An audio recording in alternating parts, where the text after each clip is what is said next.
Bom, esse é o exemplo 11.1. Ele fala que um trocador de calor bitubular de tubos concêntricos com configuração contracorrente é utilizado para resfriar o óleo lubrificante de um grande motor de turbina a gás industrial. A vazão máxima da água de resfriamento através do tubo interno, de diâmetro interno de 25 milímetros, é de 0,2 kg por segundo, enquanto a vazão do óleo através da região anular, com diâmetro externo de 45 milímetros, é de 0,1 kg por segundo. O óleo e a água entram a temperaturas de 100 graus e 30 graus, respectivamente. Qual deve ser o comprimento do trocador de calor se a temperatura do óleo deve ser de 60 graus Celsius? Então a gente tem aqui, né, a água escoando na região, né, no meu tubo central, e o óleo escoando aqui na região anular. Bom, a gente vai considerar então que o meu regime ele é estacionário, que as minhas propriedades são constantes, que a resistência nas paredes, né, são desprezível, né, e que a troca de calor com o ambiente também é desprezível. Tá? Bom, então a gente tem aqui os nossos dados do problema. Tá? A gente tem então a água de resfriamento. O diâmetro interno é de 25 milímetros e a vazão máxima de 0,2 kg por segundo. O óleo está escoando na região anular, com diâmetro externo ali de 45 milímetros, vazão máxima de 0,1 kg por segundo. A temperatura, né, do meu óleo na entrada é de 100 e a temperatura da água na entrada, que é o fluido frio, é de 30. E o óleo tem que sair com uma temperatura de 60 graus Celsius. Então ele pede, né, qual deve ser o comprimento desse trocador de calor para que o meu óleo, né, tenha esse resfriamento de 100 até 60 graus. Bom, então a gente tem aqui que o óleo, né, ele vai entrar a 100 e ele precisa sair a 60. Então, eu vou utilizar as propriedades do óleo numa temperatura média, né? Então, a gente tem ali a temperatura de entrada mais a temperatura de saída vai dar 160, então a temperatura média de 80 graus Celsius. Para essa temperatura, o meu calor específico é de 2.131 joules por quilograma vezes Kelvin. A minha viscosidade é de 3,25 vezes 10 a menos 2 newton vezes segundo por metro quadrado e a minha condutividade térmica é de 138 watts por metro vezes Kelvin. O nosso fluido frio, que é a água, vai entrar aqui numa temperatura de 30 graus, mas a gente não sabe qual que é a temperatura de saída dessa minha água. Tá? Então a primeira coisa que a gente precisa, né, é supor aí uma temperatura de saída. Tá? Então, eu vou supor aqui uma temperatura de 40 graus, então a nossa temperatura média da água vai ser igual a 35. Para essa temperatura, a gente tem aqui as propriedades, né? O CP 4178, a viscosidade 725 vezes 10 a menos 6 e a condutividade térmica 0,625, né? Todos aí no sistema internacional. E a gente tem aqui o número de Prandtl, né? Que é igual a 4,85. Bom, então primeiramente a gente tem que calcular, né, essa temperatura da, do fluido que sai, né, para ver se realmente essa nossa suposição ela é verdadeira. Bom, o que a gente pode fazer então? Eu posso falar que fazer um balanço de energia, né? Então eu sei aqui, né, que o meu Q, tá, para o fluido quente vai ser igual à vazão máxima, né, do fluido quente vezes o Cp do fluido quente, que multiplica a temperatura do fluido quente que entra menos a temperatura do fluido quente que sai, certo? Então eu sei que o meu fluido quente vai ter que perder essa minha quantidade de energia. A vazão máxima do meu fluido quente é de 0,1 vezes o Cp do óleo 2131 e o ΔT, o óleo entra numa temperatura de 100 e vai ter que sair na temperatura de 60. Tá? Então, se a gente faz essa conta, a gente vai encontrar um valor aqui de 8.524 watts. Tá? Então, né, o óleo vai perder 8.524, quem vai receber essa energia vai ser a água. Então, 8.524 vai ter que ser igual à vazão máxima do fluido frio, que é a água, vezes o Cp do fluido frio, que multiplica a temperatura do fluido frio que sai, menos a temperatura do frio que entra. Tá? Então, vai ser igual a vazão máxima, que é 0,2, vezes o Cp da água, 41,78, que multiplica a temperatura do frio que sai, menos a temperatura do frio que entra, que é de 30. Bom, se a gente faz essa conta, a gente vai encontrar aqui, então, um valor para essa temperatura do frio que sai de 40,2 graus. Que está dentro aí do que a gente tinha suposto. Lógico que se a gente encontrasse aqui, um valor muito diferente do valor suposto, a gente teria aí que refazer os cálculos, tá certo? Bom, então como que a gente vai fazer esse cálculo? A gente precisa do comprimento do nosso trocador de calor. Então a gente pode utilizar aqui a nossa equação, do que o Q vai ser igual ao U, que é o coeficiente global de transferência de calor, a área vezes o ΔT, média logarítmica, certo? Sendo que a área, que é a área de troca de calor, vai ser igual a πd, vezes o L, certo? Bom, então a gente precisa encontrar aqui um valor do nosso coeficiente global de transferência de calor. A gente tem que lembrar que o nosso coeficiente global vai ser igual a 1 sobre o H interno, o H interno do tubo, mais 1 sobre o H externo, que é o da região anular. Eu estou desconsiderando a condução na parede do meu tubo, tá certo? Então aqui a gente precisa desse meu coeficiente HI, que é o coeficiente convectivo da água que está escoando no interior do meu tubo, e esse HE, que é o coeficiente convectivo do óleo que está escoando na região anular. Bom, então para encontrar o nosso HI, esse coeficiente convectivo da água, a gente tem que lembrar então de uma correlação que a gente viu lá no capítulo 8. A gente pode utilizar essa correlação de Dietz-Bolte, que fala o seguinte, que o Nusselt vai ser igual a 0,023 Reynolds elevado a 4/5 vezes o Prandtl elevado a N. Nesse caso, o N vai ser igual a 0,4, porque a gente tem um processo aí de aquecimento. Tá? Bom, então a gente precisa calcular esse Reynolds. O Reynolds vai ser igual a 4 vezes a vazão máxima dividido por π vezes o diâmetro vezes a viscosidade.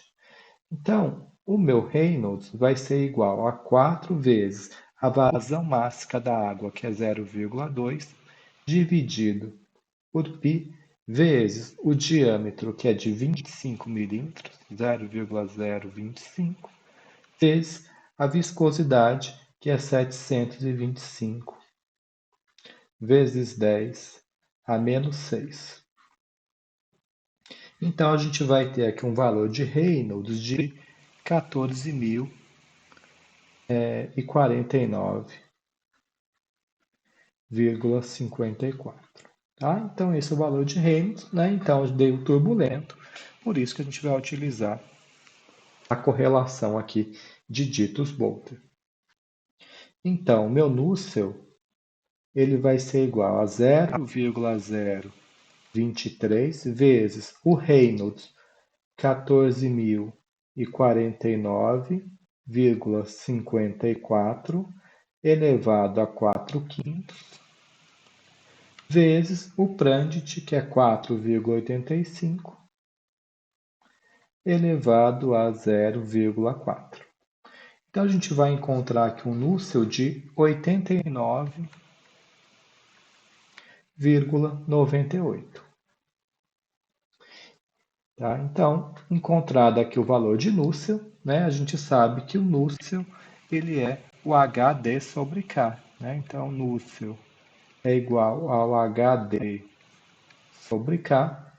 Então, o meu H vai ser igual ao Nusselt, que é o 89,98, vezes o K, que é 0,625, dividido pelo diâmetro, que é 0,025. Então, a gente vai encontrar aqui um valor de H de 2.249,54. Tá? Então, a gente encontrou aqui esse H interno. Bom, agora a gente precisa, né, encontrar o H para a região anular, tá? Que é esse H externo. Tá? Bom, então, né, para a região anular, a gente tem que trabalhar com o nosso diâmetro hidráulico. O diâmetro hidráulico é dado pelo diâmetro externo menos o diâmetro interno. Tá? Então, meu diâmetro hidráulico ele vai ser igual, né, aos 45 milímetros menos 25 milímetros. Então, a gente vai ter o diâmetro hidráulico de 20 milímetros. E a gente vai calcular o número de Reynolds. Bom, então a gente vai calcular agora o número de Reynolds. O número de Reynolds vai ser dado pela vazão mássica vezes o diâmetro hidráulico dividido por μ vezes π sobre 4, que multiplica o diâmetro externo ao quadrado menos o diâmetro interno ao quadrado. Tá? Então, esse é o número de Reynolds. Então, Reynolds vai ser igual. Vou passar esse 4 aqui multiplicando. 4 vezes a vazão mássica, que é 0,1, vezes o diâmetro hidráulico, que é 0,020, dividido pela viscosidade do óleo, que é 3,25 vezes 10 a menos 2, vezes o π, vezes o diâmetro externo, 0,045 ao quadrado, menos o diâmetro interno, 0,025 ao quadrado. Se a gente faz essa conta, a gente vai encontrar um número de Reynolds de 55,97. Tá? Ou seja, a gente tem aí um número de Reynolds, né, laminar. Bom, aqui para a gente encontrar o valor do Nusselt, a gente precisa dessa relação, né, do diâmetro interno pelo diâmetro externo. Então, essa relação diâmetro interno pelo diâmetro externo, o diâmetro interno ele é de 25 dividido por 40, 45, né? Então, a gente vai ter aqui aproximadamente 0,55. Tá? Então, a gente pode fazer aqui, né, uma interpolação. Nesse caso aqui, né, tem o Nusselt interno e o Nusselt externo. Tá? Qual que a gente vai usar? A gente vai usar aqui ó, esse Nusselt interno, porque a transferência de calor ela está ocorrendo aonde? Né? No meu diâmetro interno. Então, a gente tem essa região anular, né? A minha troca de calor está ocorrendo aqui no diâmetro interno e não aqui no diâmetro externo. A gente está considerando que o diâmetro externo aqui ele é isolado, né? Que a gente não tem perda de energia para o ambiente. Bom, então se a gente faz aqui uma interpolação, né, para 0,55, a gente tem que esse Nusselt ele vai ser igual a 5,652. E esse meu núcleo interno, né, vai ser o H, diâmetro hidráulico, sobre K. Tá? Então, isso vai ser igual ao H vezes o diâmetro hidráulico, que é 20, dividido pelo K, que é 0,138. E aqui, então, a gente encontra um valor para o coeficiente convectivo de 39, tá? Watts por metro quadrado vezes Kelvin. Bom, então a gente pode agora calcular o valor, né, do nosso coeficiente global de transferência de calor, que vai ser igual a 1 sobre o coeficiente convectivo, né, da água, que é 2.249,54, né, mais 1 sobre 39. Tá? Então, aqui a gente vai obter o nosso coeficiente global de transferência de calor, que vai ser igual a 38,34. Certo? Bom, e aí, né, a gente vai calcular o nosso comprimento. Né? Lembrando da nossa equação, que o Q era igual a U, a ΔT média logarítmica, né? Vamos calcular aqui primeiro ΔT média logarítmica. O ΔT média logarítmica vai ser igual à diferença de temperaturas, né? Que é 100 menos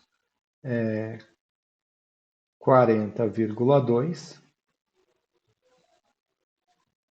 menos 60 menos 30